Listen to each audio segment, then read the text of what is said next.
백신 그거 뭘 맞냐, 그거 맞아도 다 걸리더라, 그거 물 백신 그거, 이렇게 생각하시는 분들도 계신데, 어차피 걸릴 건데 왜 맞아도 아픈 건 똑같이 아프더라, 이런 인식에 대해서는 주로 어떤 말씀을 해주세요? 코로나19 백신은 6개월 정도가 맥시멈으로 보거든요. 그러니까 6개월 지나면 그냥 걸리는 거고, 더 멀어지면 멀어질수록 증상이 더 심하게 나타날 수밖에 없어요. 젊은 분들 같은 경우는 이미 3차 접종 정도만 하고 접종을 거의 안 하셨기 때문에 거의 항체 바닥인 상황이에요. 그러니까 이제 지금 걸리면 코로나 처음 걸렸을 때만큼이나 많이 힘들고 아플 수도 있는 상황이라는 거죠. 근데 젊으신 분들은 이제 접종한 지 오래됐으면 이제는 뭐 한 번 걸리면 되게 심하게 아플 수도 있다는 거죠.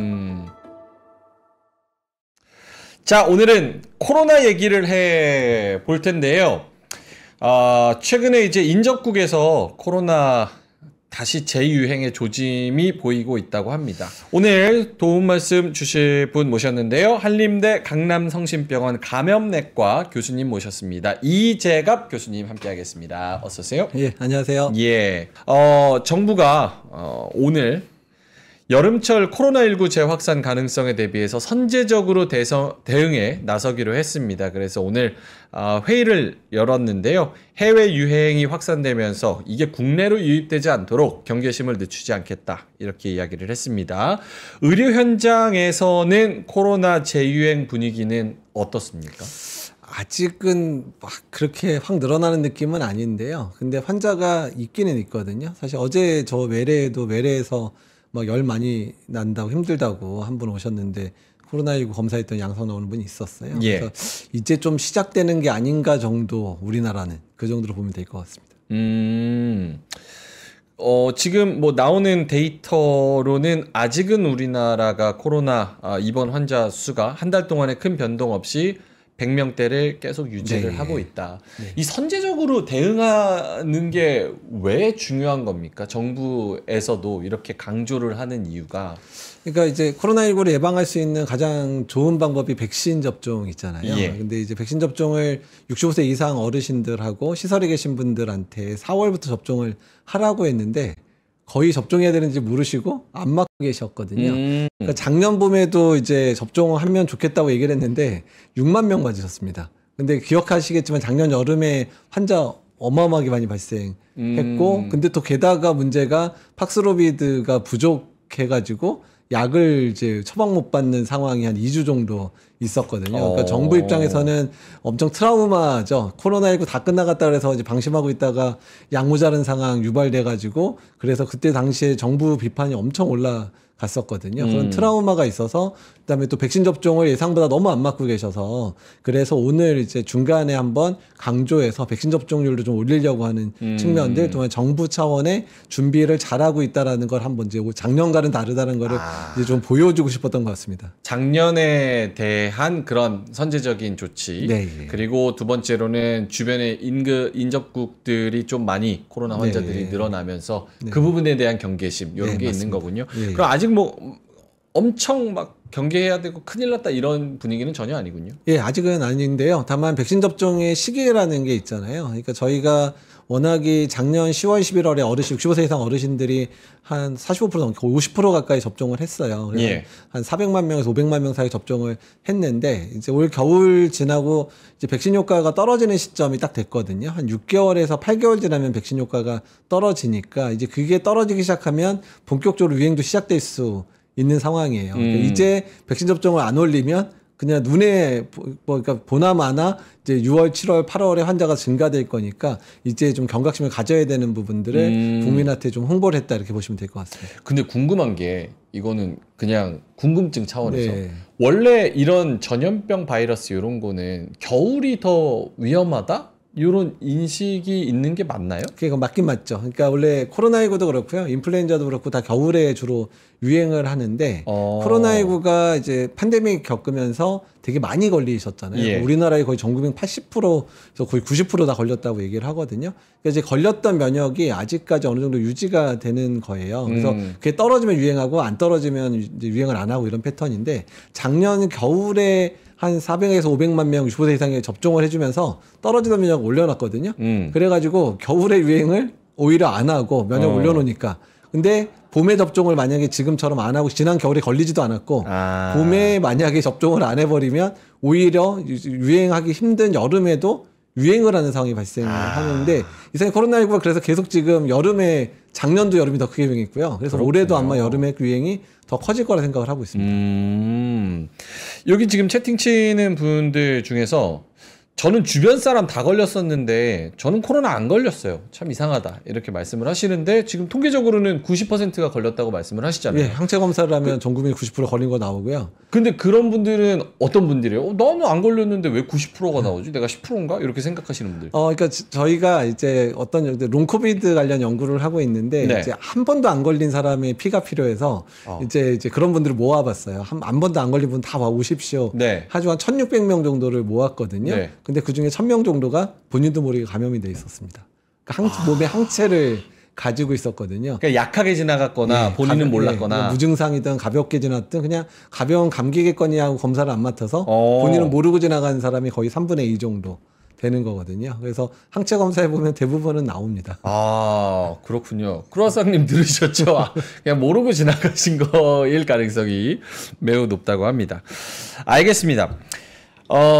이게 지금 뭐 시기적으로 트렌드로 봤을 때 예전보다는 감염병 유행 시기 네. 이런 것들이 앞당겨지거나 혹은 뭐 길어지거나 이런 추세적인 변화가 있나요? 그러지는 않는데요. 그러니까 코로나19는 이제 엔데믹이 돼가는 과정이니까 예전에는 1년 내내 유행을 할 수 있었는데 이제는 조금씩 축소가 되는 거죠. 그래서 겨울에 유행을 좀 한번, 여름에 유행 한번 하는 유행 정도를 돌고 있고, 인플루엔자 같은 경우는 뭐 계속해서 겨울에 이제 유행을 하는 패턴인데 코로나19 때 너무 안 걸리다 보니까 2022년, 2023년은 1년 내내 유행을 하기도 했었거든요. 그러니까 이제 매년 유행하는, 그러니까 이제 계절성이 되고 토착화가 되면 이제 한 해가 유행이 커지면 뭐 한 해는 유행을 덜 한다든지 아니면은 겨울에 유행을 안 하면 여름에 유행한다 이런 식으로 약간 시소를 그리는데 이게 이제 집단 면역이라는 측면과 관련이 돼 있습니다. 그래서 많이 걸리고 많이 백신 맞으면 좀 덜 유행하고 그다음에 덜 걸리고 백신 덜 맞으면 그엔 좀 더 유행하고 이제 이런 패턴이 이제 백신 접종과 함께 연관, 백신 접종으로 예방이 가능한 질환은 그렇게 연관이 될 수 있습니다. 아, 그런 특수성이 있군요. 네. 알겠습니다. 캐주얼하게. 네. O형, 혈액형 O형은 코로나에 잘 안 걸린다, 감기 안 걸린다 이런 의견들을 가지고 계신 분들도 계신데 네. 과학적으로 어느 정도 혈액형에 의해서 이런 것도 맞는 얘기예요? 아니 근데 혈액형과 관련돼 있어서 코로나19는 특히나 혈액형 관련해서 뭐 더 걸린다 만다 그런 게 없습니다. 아, 그래요? 네. 코로나가 처음 나왔을 때야 치명률이 굉장히 높고 네. 그랬었는데 이게 풍토병화 되어서 사실은 걸려도 별로 안 아프다라고 네. 생각하시는 분들이 있는데 풍토병화가 되었음에도 불구하고 이 감염 확산에 계속 신경 쓰는 이유는 뭐예요? 그러니까 이제 코로나19가 전형적으로 고위험군들한테 훨씬 위험한 질병인 게 가장 큰 문제인데요. 그러니까 특히 이제 예전에는 65세 이상인데 요새는 조금 더 연령이 올라가서 예. 75세 이상, 85세 이상 또는 거기에 기저질환이 뭐 2개, 3개, 4개 이런 식으로 더 많으면 많을수록 사망률이 확 올라가거든요. 예. 그래서 전체 사망 통계를 보면 19세에서 39세에 사망하는 거에 비해서 75세 이상이 사망이 거의 10배입니다. 그래요? 예, 거의 코로나19 걸렸을 때. 그러니까 젊은 층들은 걸리더라도 그냥 며칠 앓고 끝나는 정도로 끝날 수 있는 문제라면 이게 어르신들이 걸리게 되면 이거는 정말 죽느냐 사느냐의 문제에 해당되는 문제고요. 그러니까 엔데믹이 되고 나서 더 문제가 뭐냐면 코로나19에 대한 관심이 많이 줄었잖아요. 뭐 젊은 층들이 주는 거는 저희 뭐 신경을 별로 많이 안 쓰긴 하는데 어르신들도 신경을 안 쓰다 보니까 좀 감기 기운 있으면 팬데믹 때는 조금만 감기 기운 있어도 병원 와서 검사해보고 약도 빨리 처방받고 이러셨는데 요새는 검사도 잘 안 받으러 오시고 그러다가 이제 병이 이제 더 악화돼가지고 한번 병원 오실 때 되면 다 폐렴 발생해 있고 입원해야 되거나 중환자실 가야 되거나 이런 식의 상태가 돼서 오시거든요. 그러니까 오히려 팬데믹 때보다 지금 이제 나빠져서 오시는 분들, 그러니까 이제 전체 숫자는 줄었는지 몰라도 상태가 나빠져서 오는 사람의 비율은 훨씬 더 높습니다. 그거는 일반적인 우리가 인지하고 있는 감기도 고령층이 훨씬 더 치명률이 이렇게 10배까지 차이 나게 높아요? 10배까지는 안 올라가는데 이제 위험하긴 한데요. 그러니까 이제 인플루엔자도 한 4-5배 정도 사망을 하긴 하지만 유독 이상하게 코로나는 고령자한테 더 치명적으로 나빠지는. 그거는 패턴이. 이유가 밝혀지고 있는 거예요? 그러니까 이제 바이러스가 이제 사람을 이제 침범했을 때 이제 면역 체계가 이걸 이겨내냐 마느냐의 상황을 하는데 이 면역 노화에 있어서 이제 이 코로나19가 그 부분을 이제 취약하게 만드는 부분. 그러니까 노인의 면역들이 그 코로나19를 상대하기는 그만큼 약해지는 형태. 그러니까 인플루엔자도 원래 고령층이 힘든 건 맞는데 그거보다 더 심하게 반응할 수도 있다는 거죠. 이건 그냥 궁금해서. 네. 지금 코로나가 사실 유행하고 몇 년이 지났잖아요. 네. 그때는 이제 백신 개발하는 것도 이제 전 세계가 지금 팬데믹이니까 네. 이걸 빨리빨리 개발하고 그런 상황이었는데 지금까지 나온 연구 결과로 보면 그때 등장했던 그리고 지금까지 이어지는 이 코로나 바이러스가 일반적으로 우리가 알고 있는 이 감기 바이러스랑 특징적으로 좀 다른 면이 연구가 된 게 있다 뭐 이런 게 있을까요? 이제 코로나19 바이러스를 이제 봤을 때 정말 특이한 건 아까도 말씀드린 대로 고령층이 유독 좀 다른 인플루엔자나 이런 바이러스보다 좀 유독 심각하게 작용하는 부분하고, 근데 이제 지금 저희가 이제 되게 고민하고 있는 부분들이 롱코비드 관련돼 있는 연구들을 많이 저희가 진행을 하고 있는데. 롱코비드? 그러니까 코로나19의 후유증으로 이게 3개월 이상, 뭐 6개월 이상 계속 코로나 후유증을 앓는 분들이 꽤 있으시거든요. 근데 이게 코로나 앓은 사람한테만 나타날 거냐, 아니면 다른 호흡기 바이러스도 원래 그런 건데 우리가 모르고 있었던 거냐, 이제 이런 부분 연구를 하고 있는데, 코로나19도 그러니까 일부 이제 연구자분들은 뭐 다른 바이러스랑 큰 차이 없어 이렇게 얘기하시는 분도 있고, 근데 이제 저희 쪽 연구를 보게 되면 코로나19가 유독 그런 좀 장기합병증을 좀 더 빈도는 높이는 것 같다, 다른 거에 비해서. 이런 식의 정도의 차이는 좀 보이는 것 같습니다. 아직 뭐 논쟁이긴 하지만 아직은 좀 연구 결과가 좀 필요한 상황인 거고. 알겠습니다. 좀 정부는 많이 긴장하고 있는 것 같은데 사실은 시민들 입장에서 봤을 때는 이 코로나에 대한 피로감 그리고 뭐 무관심 이런 것들이 좀 있는 것 같아요.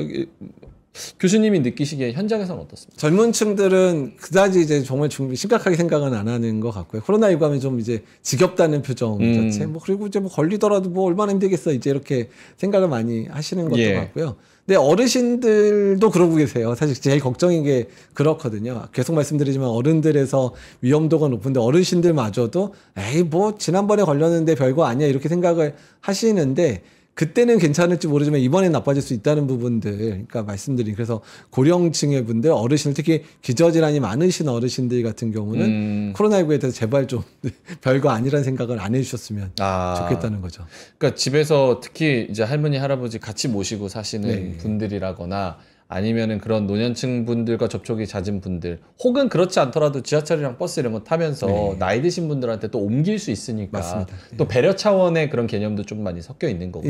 그래야 되고요. 사실 이제 관심이 많이 없어지다 보니까 예전에는 그냥 뭐 아프지도 않아도 마스크 다 착용을 잘하고 다녔잖아요. 근데 뭐 지금 그럴 필요는 없지만, 근데 이제 반대로 되니까 이제 대부분 건강하고 이러니까 마스크 착용하면 제 아픈 사람인가 보다 이런 생각을 하게 되니까 오히려 아픈데 마스크 착용을 더 안 하는 이런 상황들이 생기는 거예요. 그러니까 사실 아프면 집에서 쉬어야 되고 이제 다른 사람 안 만나는 게 좋은데, 근데 어차피 우리 사는 세상이 그렇게는 안 해주잖아요. 그러니까 밖에 돌아다니게 됐을 때 꼭 마스크 착용을 해서 상대방을 보호해줘야 되는데, 이제 마스크 착용하는 거 예전 코로나19 이전처럼 마스크 착용하면 나 아프다는 거 드러내고 다니는 꼴이잖아, 이래서 더 안 착용하는 것도 문제인 것 같아요.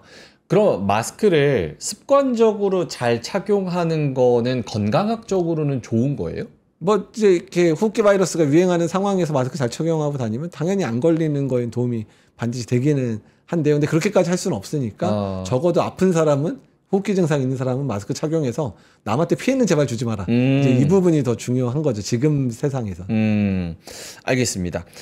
코로나가 만약에 감기화가 된다고 하면 우리가 볼 수 있는 장점과 단점 이런 부분들이 있을까요? 그러니까 이제 코로나19가 아직 뭐 일반적인 감기 수준까지는 가기는 어려울 것 같고, 아무래도 몇십 년이 지나도 비슷할 거예요. 그러니까 계속해서 고위험군들에서 위험을 끼치는 바이러스는 계속 남아 있을 거거든요. 근데 사실 예전에 우리가 그냥 감기라고 생각했던 많은 바이러스들도 최근에 연구를 막 하다 보면 얘도 무시할 게 아닌 바이러스들이 하나둘씩 발견이 되고 있기도 한 측면이 있어서, 코로나19는 코로나19대로 우리가 그런 지금까지 겪었던 부분들에 대해서 예전보다는 피해가 줄었지만 피해를 계속 끼치고 있다는 부분을 인식을 해줘야 되지만, 그 외에 다른 호흡기 바이러스들에 대해서도 우리가 관심을 계속 가져야 되는 부분들은 필요합니다. 지금 채팅에 궁금하신 게 되게 많은 것 같은데 우리 가라디님께서 후각 관련해서 좀 여쭤봐 달라는 이야기가 있어요. 최근까지의 연구 결과를 누적된 거를 보면 코로나가 한번 걸리면 영구적으로 후각에 무슨 변화가 있다? 이런 것들에 대한 연구 결과도 있나요? 그러니까 이제 롱코비드 증상 중에 하나에서 후각 상실이나 후각 기능이 떨어지는 분들에 대한 연구가 상당히 많고 분율이 상당히 높고요.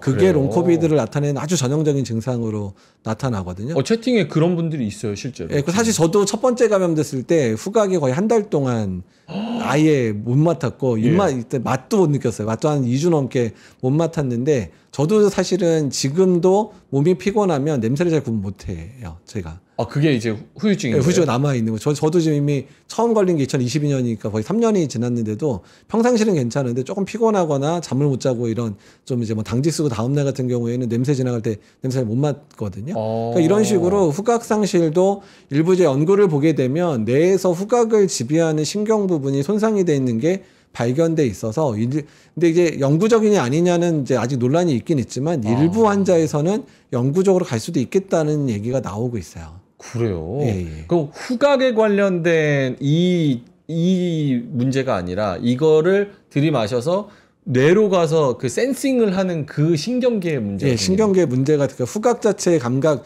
수용체의 문제가 아니고 네. 그러니까 진짜 초기에는 이제 그것도 영향을 끼치지만 장기적으로 가는 사람들은 뇌의 손상이 됐을 거라는 얘기들이 있습니다.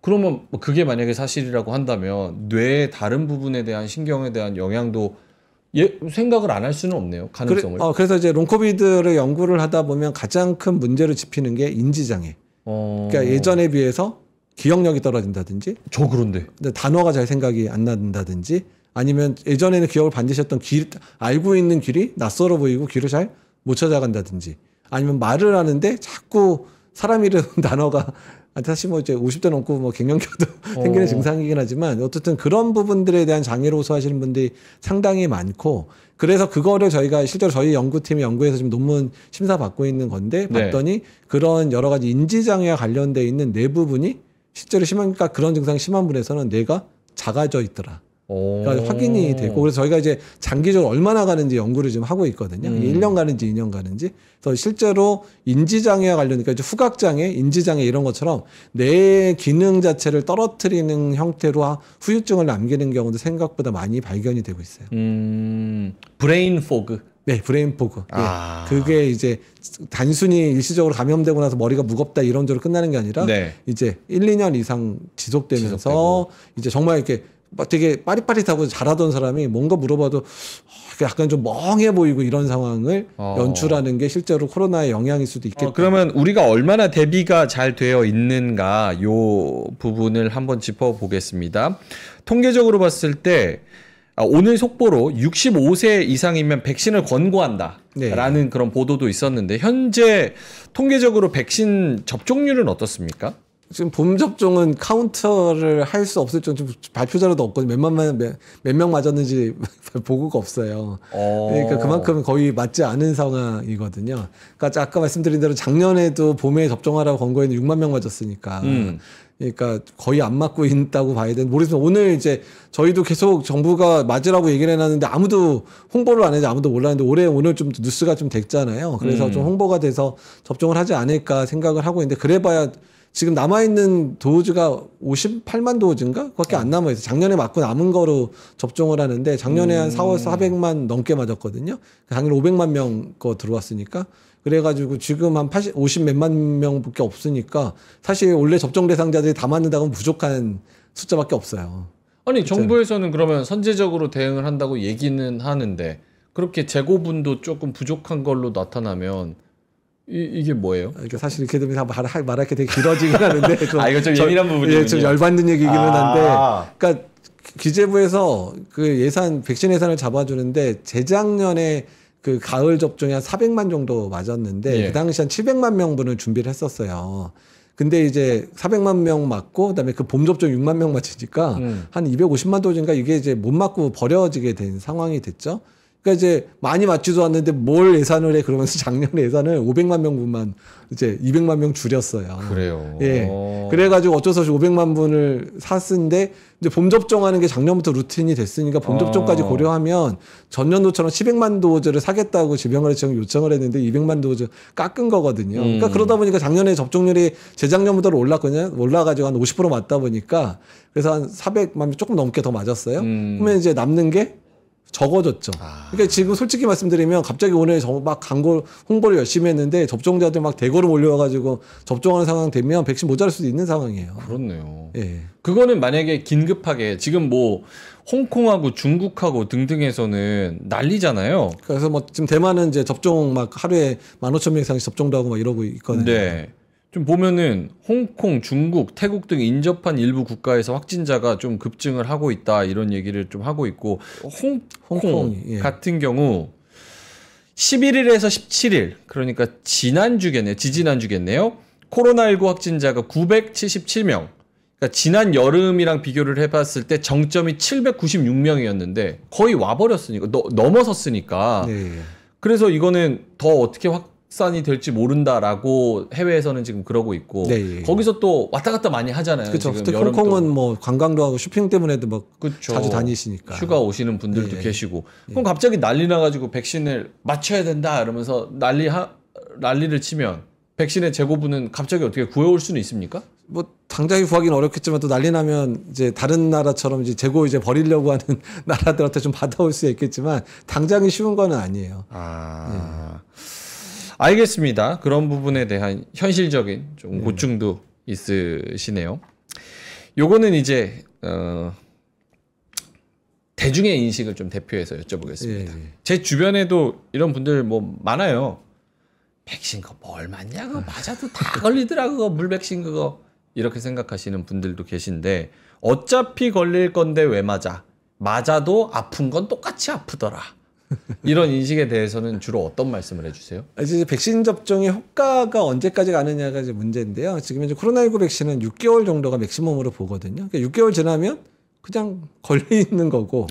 그리고 백신 접종한 지 이제 6개월 지나면 걸리기 시작하는데 더 멀어지면 멀어질수록 증상이 더 심하게 나타날 수밖에 없어요. 예. 그러니까 사실은 이제 매번 접종을 잘 해야 되는데 지금 이미 많은 분들 젊은층 특히 64세 미만의 미아의 젊은 분들 같은 경우는 이미 3차 접종 정도만 하고 접종을 거의 안 하셨기 때문에 거의 항체 바닥인 상황이에요. 그러니까 이제 지금 걸리면 그냥 코로나 처음 걸렸을 때만큼이나 많이 힘들고 아플 수도 있는 상황이라는 거죠. 근데 65세 이상 어르신들은 그중에 절반 정도는 예방접종을 매년 잘 하고 계시니까 그런 분들이야 이제 접종을 정기적으로 해주니까 그나마 이제 백신 맞는 분들은 그것 때문에 이제 뭐 중증으로 뭐 중환자시거나 사망할 수 있는 위험들을 낮추고 있는 거긴 하지만 젊으신 분들은 이제 접종한 지 오래됐으면 이제는 뭐 한 번 걸리면 되게 심하게 아플 수도 있다는 거죠.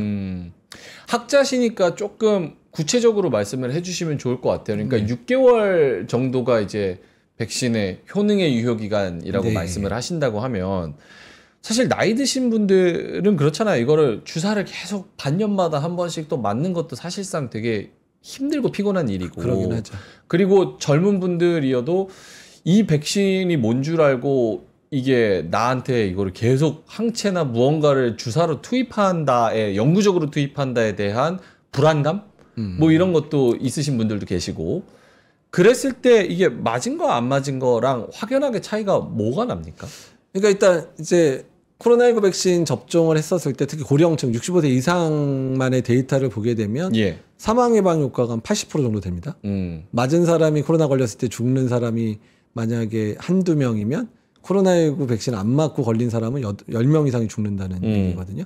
그러니까 이게 사망률이 7, 80% 차이가 난다는 얘기는 이거는 뭐 어마어마한 차이를 나는 정도의 수준에 해당이 되죠. 중증 예방 효과도 한 60에 70% 정도 되거든요. 걸리더라도 중환자실까지 안 가게 해주는 확률 65세 이상에 대해서. 다만 65세 미만에 대해서 효과가 좀 떨어지기는 하기는 해요.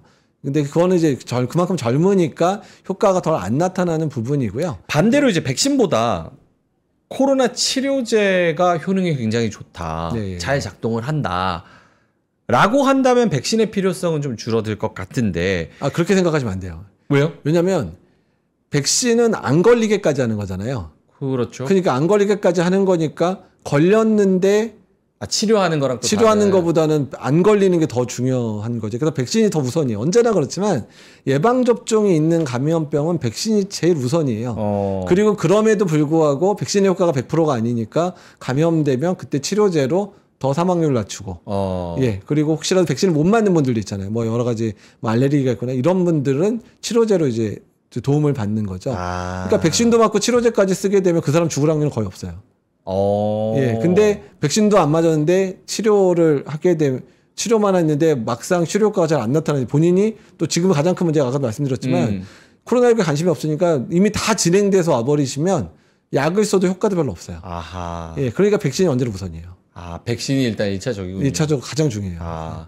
약간 뭐 비교를 하자면은 어차피 차 사고 나도 다 수리해가지고 뜯어 고치면 되지 하는데 맞아요. 그렇게 생각합니다. 차를 안 사고 안 나야지 그 수리하고 나면 그게 더 피해가 큰 거니까요. 그러니까요. 치료제가 좀 차선책의 개념인 거고. 백신을 안 맞으려고 하시는 분들이 특히나 이제 부작용에 대해서 그런 뉴스들이나 여러 가지 얘기들을 들으시니까 그 부분에 대한 불안감?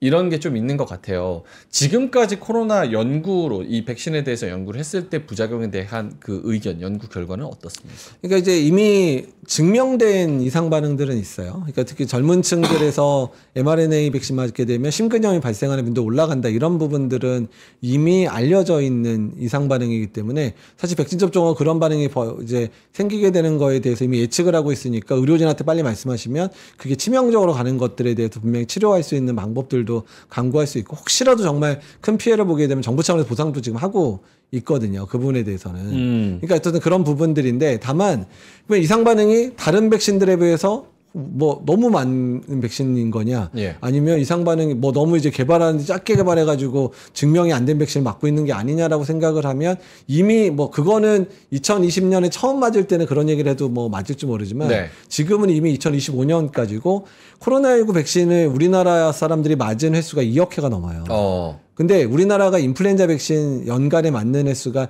1,000만 명 정도 맞거든요. 그러니까 인플루엔자 백신 거의 10년, 20년 맞을 만한 사람이 코로나19 백신 우리나라 사람들이 이미 맞았거든요. 그러니까 거의 20년 동안 증명을 해야 나타날 수 있는 이상 반응도 이미 5년 안에 증명할 수 있는 수준들은 그러니까 증명될 만한 거의 모든 이상 반응은 다 검증이 된 거예요. 한 번에 집중적으로 빡 맞았기 때문에. 예. 근데 다만 이 부작용이 많다고 생각하시는 주된 이유는 뭐냐면 단기간에 너무 많은 사람이 맞다 보니까 절대적인 숫자는 더 많이 나타날 거 아니에요. 그렇네. 그게 20년에 나타나면 이거 뭐 뭔지도 모르고 지나갔을 상황인데 이게 1, 2년 사이에 거의 1억 명, 1억 회 정도를 접종을 하다 보니까 이게 모든 게 이상 반응이 막 접쳐서 농축돼서 나타나니까 너무 많이 나타나게 되고 언론의 관심도 끌고 언론에서 좀 중증 이상 반응 사례들도 많이 보도가 되니까 사람들 생각에 코로나19 백신은 이상 반응 되게 많은 백신이야. 이렇게 좀 할 수 있는 거지만 실제로 일반적인 백신하고 코로나19 백신을 비교를 했었을 때 이상 반응의 전체 이게 맞은 횟수에 당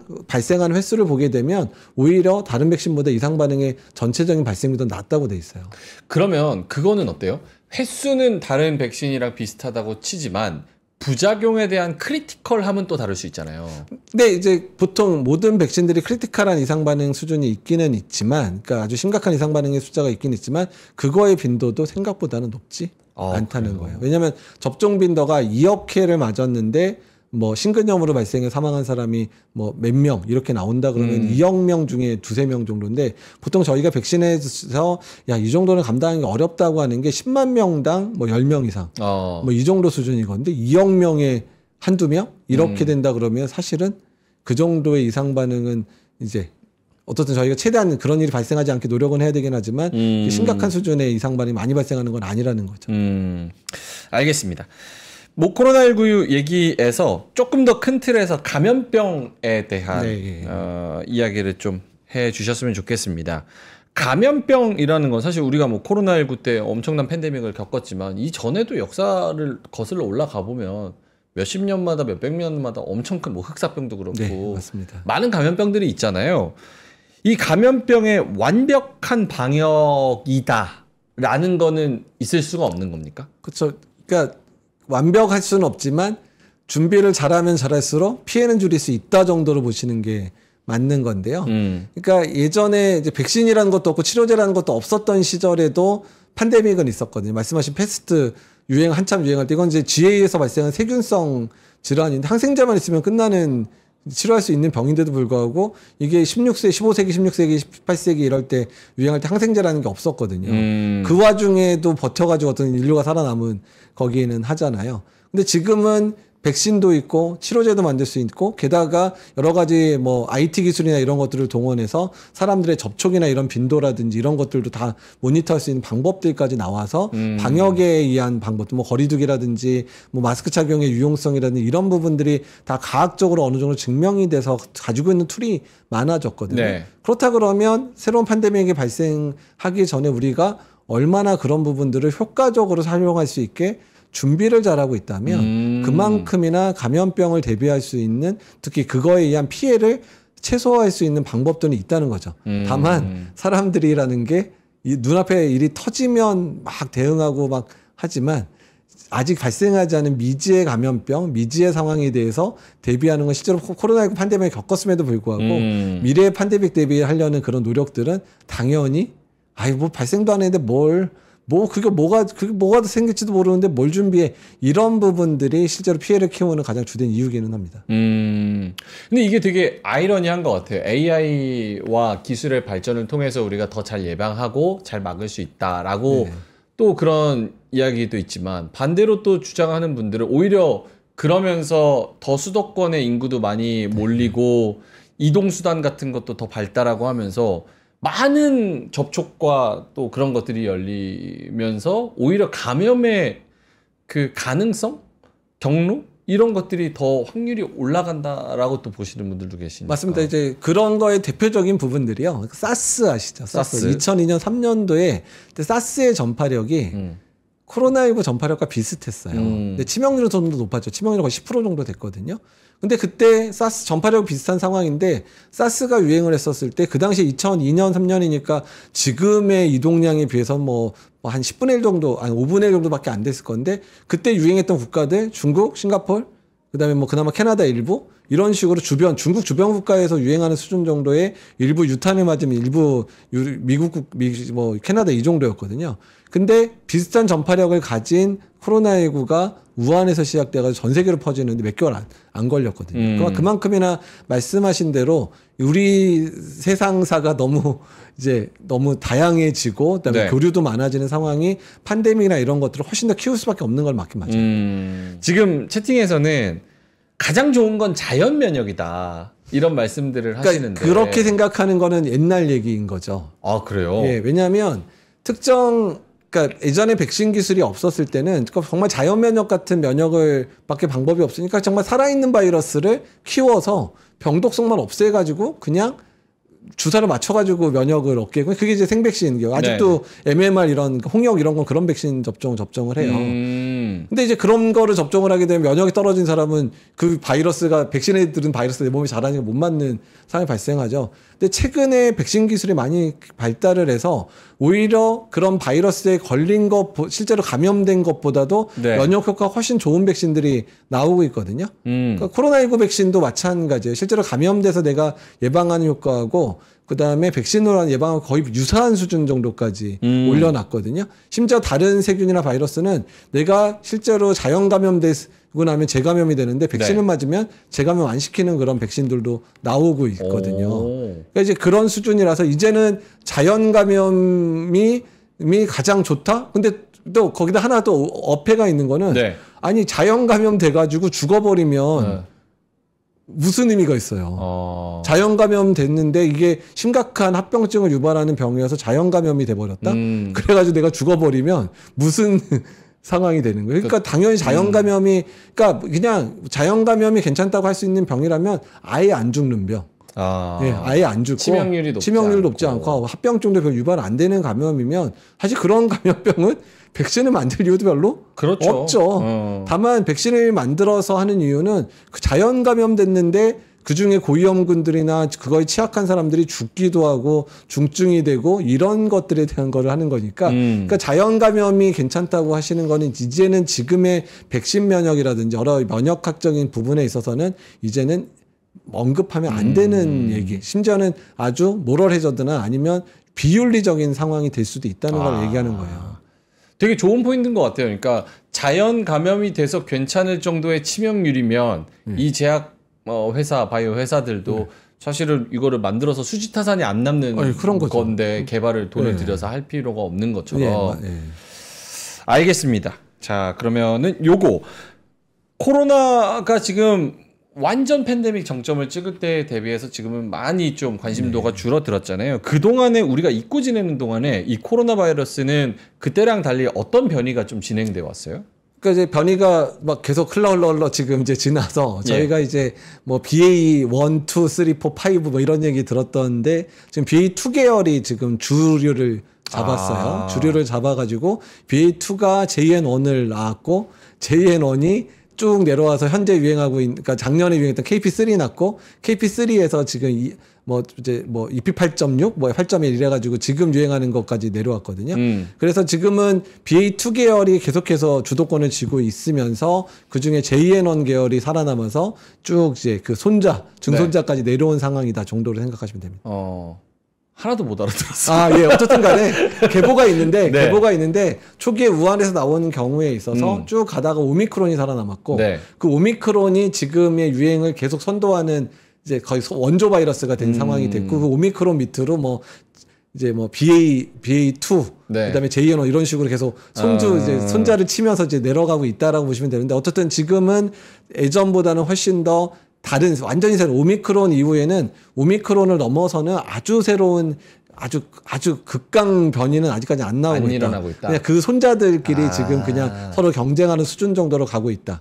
변이를 말이 나왔으니까 그 사실은 여기 계신 분들은 다 이제 주식하시는 분들이고 경제에 관심 많으시고 뭐 음모론에 관심 많으신 분들도 많고 그런데 이게 또 코로나와 그런 바이러스들이 경제에도 영향을 많이 미치잖아요. 그렇죠. 그래서 앞으로 이런 정말 치명적인 그런 코로나 같은 변이 바이러스들 그리고 전염병 이런 것들이 훨씬 더 많이 늘어나고 치명적일 것이다 라고 주장하는 그런 사람들도 있잖아요. 그게 어떻게 추세적으로 보면 맞는 말입니까? 확률적으로? 맞다고 볼 수 있는데요. 그러니까 저희가 20세기는 인플루엔자 팬데믹 시대라고 얘기하거든요. 이제 20세기에는 인플루엔자 팬데믹이 4번 정도 있었어요. 10년, 40년 주기로 이렇게 4번 있었는데 21세기가 되고 나서 2009년에 신종플루 인플루엔자 팬데믹이 한 번 있었죠. 그러니까 그래서 한 번 있었는데 2009년에 인플루엔자 팬데믹이 있고 2019년에 코로나19 팬데믹이 생겼거든요. 그러니까 주기가 한 40년 주기 정도였던 팬데믹의 주기가 인플루엔자하고 코로나19가 번갈아서 만약에 나타나는 주기가 되면 거의 10년에 한 번씩 벌어지는 주기니까 수열이 완전히 바뀌었다라고 얘기를 하는 거예요. 그래서 이제 만약에 코로나19 자체도 오미크론 이후에 뭔가 코로나19 자체더라도 오미크론 이후에 하나가 뭐가 생기면 이건 거의 팬데믹처럼 일어나요. 거거든요. 아예 새로운 코로나 바이러스가 아니더라도 오미크론을 벗어나는 새로운 변이가 나타나면 그것만으로도 팬데믹이 일어날 수 있는 위험도가 가지고 있다고 저희가 평가를 하고 있고요. 게다가 인플루엔자가 2009년에 신종플루 이후에 그냥 계절성 플루로 조용했었거든요. 근데 최근에 조류 인플루엔자들이 포유류 감염 사례가 되게 늘어나고 있어요. 그것도 특히 미국에서 젖소 감염 숫자가 막 늘어나면서 거기에 미국에서만 지금 그 조류 인플루엔자에 감염돼 있는 사람 수가 100명 이렇게까지 늘어나고 있는 상황이거든요. 원래 조류 인플루엔자는 사람이 안 걸리는 거 아니에요? 근데 그러니까 변이가 일어나서? 변이가 일어났는데 그게 조류는 조류에서 유행을 해야 되잖아요. 닭하고 오리 아니면 철새에서 유행을 해야 되는데 그게 젖소로 넘어왔어요. 젖소 사이에서 유행을 미국에서 하고 있거든요. 그래요? 지금? 그러니까 포유류에 넘어와서 지금 포유류 사이에서 유행을 시작을 했고 거기에서 포유류 돌보는 사람이 감염이 되고 있는데 그러니까 포유류에서 전파되다가 그러다가 사람 간 전파가 될 수 있는 뭔가 변이가 튀어나오면 조류 인플루엔자가 이제 사람 사이에서 유행하는 팬데믹이 생길 수도 있는 거거든요. 그래서 지금 저희가 앞으로 팬데믹의 가장 큰 후보, 가능성이 높은 후보로 조류 인플루엔자를 꼽고 있어요. 그래요? 그러니까 지금 어떤 전문가는 당장 내일 팬데믹이 발생해도 이상하지 않다라고 얘기할 정도로. 우리가 관심을 갖는 것보다 훨씬 더 심각하다? 되게 근접해 있다 이렇게 생각해도 됩니다. 왜냐하면 2009년에 신종플루 유행할 때도 그게 처음에 어떤 얘기했었냐면 돼지 사이에서 뭔가 새로운 바이러스 유행을 하는데 사람한테 전파될까 말까 했는데 갑자기 사람한테 전파되더니 전 세계로 확 퍼졌거든요. 그게 비슷한 상황이죠. 지금 젖소에서 유행을 하다가 갑자기 사람한테 전파되는 형태로 변이가 나면 그냥 또 팬데믹 일어날 수도 있는 상황이니까. 근데 지금 뭐 젖소만 그러는 게 아니라 가끔 뭐 바다에 사는 물범들도 남미에서 집단 폐사한 적도 있고 네. 몇 년 전에는 밍크가 집단 폐사했던 적도 있고 뭐 최근에 고양이가 또 집단 폐사했던 사례도 이제 발생을 하고 있거든요. 특히 고양이 같은 경우는 반려동물인데 반려동물한테도 지금 H5N1이 감염될 수 있다. 이런 얘기들이 나오고 있는 상황이니까. 그러니까 이렇게 여러 포유류에서 유행을 하다 보면 이제 사람한테 전파되는 것도 시간 문제다. 이렇게 얘기를 하는 거죠. 아무런 편견 없이 대답해 주세요. 진짜 예. 궁금해서. 예. 그 최근에 사스도 홍콩 네. 맞나요? 사스도 중국이었죠. 중국이었죠. 중국에서 이제 홍콩 넘어갔죠. 홍콩으로 넘어가서. 그리고 최근에 이런 코로나 바이러스도 우한.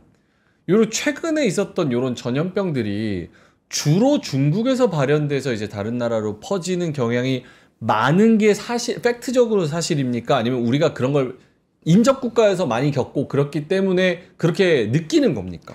그러니까 중국이 계속 좀 그런 거에 발원지가 될 가능성이 높기는 높아요. 그러니까 이제 조류 인플루엔자의 인체 감염 사례들로 대부분 중국에서 제일 먼저 발생하고 그다음 다른 국가에서 확산되는 경우들이 많거든요. AI 그것도? 예, 예. 근데 다만 중국이 그럴 수밖에 없었던 여러 가지 이유들인데 뭐 땅덩이가 넓죠. 네. 인구도 많죠. 그다음에 동물 그만큼 인구가 많은 만큼 가축들도 많이 키우고 그다음에 땅덩이가 넓으니까 야생동물도 엄청 많잖아요. 종류가. 여기가 사계절이 그러니까 이게 열대야부터 그렇죠. 여기는 이제 추운 데까지 쫙 몰려 예. 기후 때도 다르니까 야생동물도 많고 살아있는 이제 동물들도 많다 보니까 인수공통 감염병이라 그래서 동물에서 사람으로 넘어올 수 있는 감염병 게다가 인구가 많으니까 사람이 접촉 빈도도 높아질 거 아니에요. 게다가 중국이 전통적으로 야생동물을 파는 시장이나 이런 것들도 되게 많단 말이에요. 예. 살아있는 동물들을 파는. 근데 요새 이제 많이 도시에서는 거의 없애고 있거든요. 중국 자체에서 이미 그런 게 자꾸 이제 이런 바이러스 전파의 양상이 되니까. 근데 어쨌든 그런 것까지 많다 보니까 중국이 본거지가 될 가능성이 높은 부분이고요. 그 이후에 그다음에 한 군데 더 위험한 데는 아프리카도 위험성을 따지는데 아프리카는 인구 밀도나 이런 게 아니라 자연계로 유지가 돼 있는 부분들이 상당히 많고 의학적으로 발전이 안 됐다 보니까 초기에 어떤 감염병이 생기는 거를 모니터를 못하고 있는 상황들이 새로운 감염병이 유행되는 것 자체가 되게 뒤늦게 발견되니까 문제가 될 거라고 생각을 하고 있거든요. 그래서 두 지역을 새로운 감염병이 유행하면 가장 위험한 지역으로 생각을 하고 있어요. 그게 어느 정도 팩트긴 하네요. 근데 예, 그게 팩트긴 합니다. 근데 중국이 뭐 나쁜 나라거나 그런 것들을 뭐 속이려고 그러거나 이런 건 옛날에는 그랬을 수 있지만 지금은 그런 수준이라기보다는 중국이 가지고 있는 특성, 인구학적인 특성으로 땅덩이가 너무 넓은 여러 특성들이 그런 거에 가능성이 높을 수밖에 없는 국가다 보시는 게 맞아요. 그럼 앞으로 그런 바이러스 계열의 그런 전염병들이 많아진다고 하면 우리가 국가적으로는 이거를 어떻게 좀 잘 대비할 수 있어요? 그러니까 이제 살아남는 법, 특히 이제 우리가 이번에 코로나19 겪으면서 사실 힘들었던 게 거리두기하고 막 이런 거 너무 힘들었잖아요. 네. 근데 거리두기를 안 할 수 있게 된 동기는 백신 접종이 이루어지고 난 다음에 거리두기를 포기할 정도로 유행이 꺾이기 시작을 했었잖아요. 그러니까 우리나라 자체적으로 백신 개발할 수 있거나 만약에 개발할 능력이 부족하면 돈이라도 많아가지고 그냥 외국에서 개발하면 야 우리가 제일 먼저 줘 제일 먼저 주고 우리가 살 수 있는 능력 두 개는 가지고 있고 치료제도 뭐 개발하든 개발을 못하면 제일 빨리 살 수 있는 제일 많이 사서 살 수 있는 이런 능력이 필요하거든요. 근데 우리나라가 사실 개발 능력은 아직은 미국이나 유럽에 비해서는 분명히 떨어지는 상황이에요. 그러니까 빨리 쫓아가야 되고요. 기술을 쫓아가서 자체로 빨리 만들어서 국민들한테 안심하고 접종할 수 있을 기술을 개발하는 거 치료제는 더 떨어져 있거든요. 그래서 이런 부분도 사실 중요하고요. 근데 그게 따라가기 전까지는 어떻든 세계적으로 유수의 그런 백신 회사, 특히 팬데믹 생기면 이런 백신 빨리 만들 수 있는 회사들을 선점해서 사전에 계약을 맺어서 빨리 공급받을 수 있는 체계들도 지금 갖추어야 되는데 근데 뭐 요새 세수도 부족하고 맨날 세금도 안 거치고 이래가지고 이런 거 하는 예산들이 매년 삭감돼가지고 대비를 못하게 막혀요. 그래서 저는 이번에 대선에서 좀 대통령이 바뀌면 제발 좀 이런 부분에 좀 더 투자할 수 있는 안목이 있는 분이 대통령이 됐으면 좋겠어요. 아니 뭐 정부가 항상 바뀌면서 이제 기대감이 있는 거니까 그런 부분에서 좀 새로움을 좀 기대하는 부분이 있는 것 같습니다.